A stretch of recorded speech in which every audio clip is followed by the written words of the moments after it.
Hello! Kaawas lang namin galing sa work. Ayun, ayos naman. Sobrang saya talaga magtrabaho. Honestly, ayaw na nga sana namin umuwi.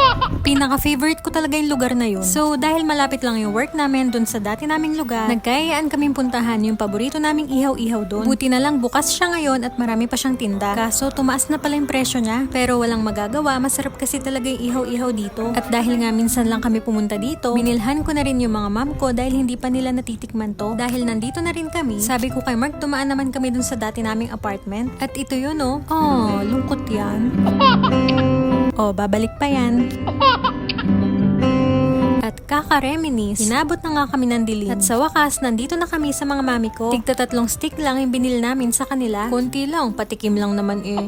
At di ako na-inform, may pa-exchange gift na pala si madam. Ito nga pala yung kapatid kong hapon. Ganito lagi yung eksena pag uuwi galing kila mami. Hindi ka uuwing walang dala. Sakto, pagbaba ko ng building, dumating na yung pogi kong driver. Oras na para umuwi. Hanggang ngayon nga pala ay wala pa rin kami makitang bigas. At sabi ng iba kung meron man, napakamahal daw. Kaya naman pag uwi namin, naka-instant rice pa rin kami. And finally, makakain na kami nitong ihaw-ihaw ng Japan na tinatawag nila ditong yakitori. Ang akin ay tare flavor at kay Mark naman ay salt. Tara, kain tayo!